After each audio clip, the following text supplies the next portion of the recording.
Bonjour chers frères et sœurs en Christ, c'est avec moi une joie pour moi de partager la parole de Dieu avec vous.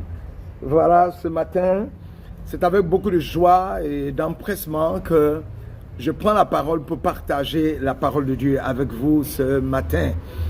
Je suis Michael Boguy, je suis disciple de Christ, je suis serviteur du Dieu vivant et je suis né, sauvé pour servir. Je voudrais te dire, si tu es sauvé, pour servir, tu es sauvé, tu dois servir. Parce que le mot sauvé va avec le mot servir. Tu es sauvé, tu dois servir. Tu ne peux pas être sauvé, rester, avoir gagné le ciel toi seul. Non, c'est pas pour cela que Dieu t'a envoyé. Dieu t'a envoyé sur la terre pour que tu fasses partie des ramifications qui vont toucher les êtres humains pour les amener à la connaissance du Dieu parfait. Voilà.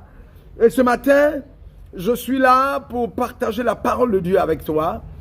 Et le message que je vais te donner, ne prends pas plaisir à pécher, car Jésus-Christ a payé un prix fort pour ton salut. Ne prends pas plaisir à pécher, car Jésus-Christ a payé un prix fort pour ton salut. Un prix, c'est-à-dire, c'est incommensurable. Ça n'a pas de prix, ça n'a pas de valeur. Ça dépasse toutes les valeurs possibles. Il a payé ça pour toi. Et je vais te démontrer ce matin ce qu'il a fait pour que quand tu vis, tu ne te plaises pas au péché. Voilà, c'est ce que ce matin je vais te démontrer. Combien Christ, qu'est-ce que Christ a fait pour toi pour que tu ne puisses plus persévérer ou perdurer ou t'attarder ou demeurer dans le péché. Voilà. Nous allons prendre nos Bibles. Nous allons prier d'abord. Père éternel, toi qui es le créateur du ciel et de la terre. Je ne parle pas de moi-même, c'est toi Dieu qui met les paroles de ma bouche. Éternel, étant aimé avec sort de ma bouche, soit une parole qui touche un homme, qui touche une femme, qui touche un enfant, qui touche tout être humain qui te cherche, qui a soif de toi ou qui est avec toi, qui marche avec toi en tant qu'enfant de Dieu, mais qui a des déviations, qui tombe, qui se relève, qui demeure dans des péchés. Donc il ne peut pas se séparer. Ce matin, tu m'as donné une parole pour que tout être humain vivant sur cette terre puisse être touché par ce message. Pour quitter le péché, c'est-à-dire comme on dit, fuir le péché pour marcher dans les voies du Seigneur, dans le nom puissant de Jésus. Alors étant aimé, afin que ce que je vais prêcher m'édifie moi-même, édifie tous les frères et sœurs en Christ, pour qu'ils ne demeurent pas dans le péché pour aller en enfer, mais au contraire, qu'ils abandonnent le péché, qu'ils aient la vie éternelle à l'avènement du Fils de Dieu, dans le nom puissant de Jésus. J'ai prié, alléluia, amen. Voilà, bonjour chers frères et sœurs en Christ. Pour ceux qui me prennent en marche, Michael Boguy, disciple de Christ, serviteur du Dieu vivant. Voilà. Ne prends pas plaisir à pécher car Jésus-Christ a payé un prix fort pour ton salut. Oui. Alors nous allons prendre la Bible, nous allons ouvrir Luc chapitre 22, verset 44. Luc chapitre 22, verset 44, je lis.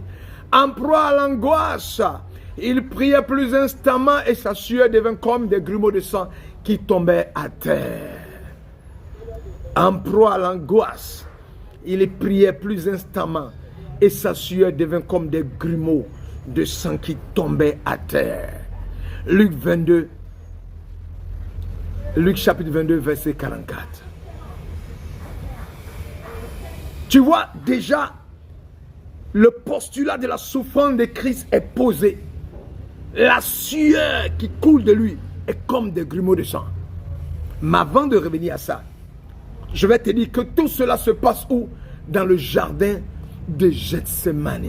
Ou Gethsemane, le jardin des Oliviers. Nous allons parler des 3 jardins dans la parole de Dieu, avant de venir à tous les éléments. L'atmosphère, l'endroit où Christ se trouve, nous allons en parler. Et nous allons faire la corrélation avec les différents jardins qu'il y a dans la Bible.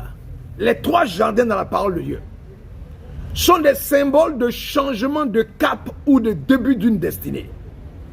Les jardins, le symbolisme qui dégage des jardins dans la Bible, c'est des lieux de changement de cap, de prise d'une nouvelle direction ou de début d'une destinée. Pourquoi je le dis?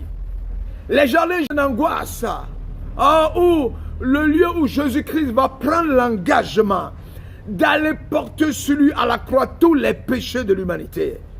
Oui, Matthieu chapitre 26, verset 36 dit là-dessus, Jésus alla avec eux dans un lieu appelé Gethsemane. Et il dit aux disciples, asseyez-vous ici pendant que je m'éloignerai pour prier. Vous voyez que Christ les amène dans un jardin. De ce deuxième jardin qui est Gethsemane, où nous arriverons au troisième jardin, non le Golgotha, où quand Christ est crucifié, Jésus sera enseveli après sa mort sur la croix. La Bible déclare dans Jean chapitre 19, verset 41. Oh, il y avait un jardin au lieu où il avait été crucifié, et dans ce jardin, un tombeau neuf dans lequel personne n'avait été mis. Comme le tombeau était proche, c'est là qu'il déposait Jésus. Ce jardin marque la fin de la nature adamique ou la nature des rébellions pécheresse que nous avons héritée. Cette nature pécheresse a été crucifiée avec le corps de Christ à la croix et mise au tombeau dans le jardin.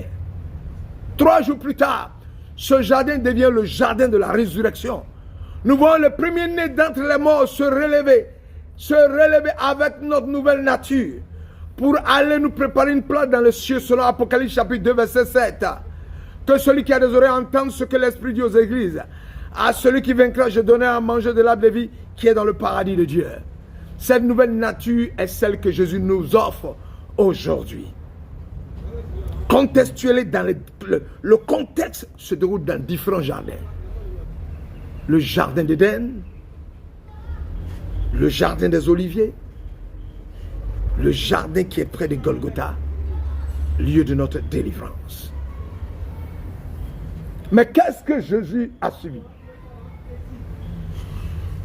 Jésus a subi la trahison. Jésus a été trahi. Jésus qui passait seul ses moments de prière prolongés, selon Marc chapitre 1 verset 35 et Matthieu chapitre 14 verset 23, a senti le besoin d'être accompagné. Entrant dans le jardin, il rentre rapidement dans le jardin. La Bible dit, il prie avec lui Pierre, Jacques et Jean. Il prie. Parce que c'est simple qui montre que c'est quelque chose de précipité. Il prie avec lui Pierre, Jacques et Jean. Marc chapitre 14 verset 33. Leur disait avec émotion, mon âme est triste jusqu'à la mort. Restez ici et veillez, pas la peine. En effet, ses 3 plus proches amis qu'il a amenés avec lui, c'est l'instant décisif où se joue la rédemption, l'aller à la rédemption. Et que font-ils? Ils dorment au lieu de prier avec Jésus. Je voudrais te dire, le jour où nous nous trouvons abandonnés par nos bien-aimés, le jour où nous sommes abandonnés par ceux qui doivent nous soutenir dans la prière, le jour où nous sommes abandonnés par notre famille, le jour où nous sommes abandonnés par notre épouse ou notre époux, le jour où nous sommes abandonnés par nos enfants, nous sommes sur un terrain que Jésus-Christ connaît. Il nous comprend. Il compatit à nos douleurs. Quand nous avons tous notre Gethsemane. En fait, toi mon frère et toi ma soeur qui m'écoute, tu te trouves actuellement de façon symbolique dans un jardin de désespoir, de déception et d'abandon. Je voulais te dire, ne t'inquiète pas. Ne t'inquiète de rien. Sache que Jésus connaît ta souffrance en ce moment. Il comprend, il compatit. Nous n'avons pas un souverain sacrificateur incapable de compatir à nos faiblesses. Mais il a été tenté comme nous à tous égards sans commettre le péché. Hébreux chapitre 4 verset 15. Malgré les enseignements de Jésus sur la nature spirituelle du royaume, Pierre considérait toujours ce royaume comme un pouvoir politique à défendre avec des armes physiques. Alors qu'est-ce qu'il va faire? Dans Jean chapitre 18. Alors qu'est-ce qu'il va faire? Dans Jean chapitre 18 verset 10 à 11, Simon va faire quoi? Simon Pierre qui avait une épée, la tira, frappa le serviteur du souverain sacrificateur et lui coupa l'oreille droite. Ce serviteur s'appelait Malchus. Jésus dit à Pierre, remets ton épée dans le fourreau. Ne boirai-je pas la coupe que le Père m'a donnée à boire? Le combat que nous avons à mener est spirituel et non physique. Sache que tu combats les dominations et les esprits méchants et non la chair et le sang.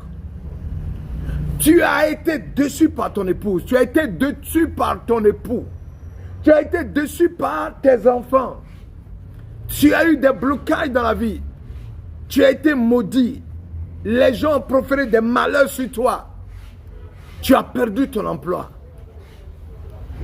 tu ne trouves plus de marché dans ton activité, tu es attaqué, les gens invoquent l'esprit de mort, le retard et le non-accomplissement sur ta vie. Si ta vie te semble si triste et maussade, je voudrais te dire, crie à Jésus qui connaît ce que tu traverses et il te délivrera et tu le glorifieras. Je voulais seulement te passer d'abord la trahison de Jésus. À la trahison de Jésus-Christ de Nazareth. Et après ça, nous allons passer un autre jour à l'angoisse de Jésus. Que l'Éternel te bénisse et que tu saches que si tu souffres, Jésus-Christ a plus souffert que toi. Il est le souverain sacrificateur. Il a été capable de triompher du péché, de ne point pécher. Il connaît mieux ton problème. Donne-lui ta vie. Fais-lui confiance. Demeure dans la prière. Et il fera de grandes choses pour toi. Dans le nom de Jésus.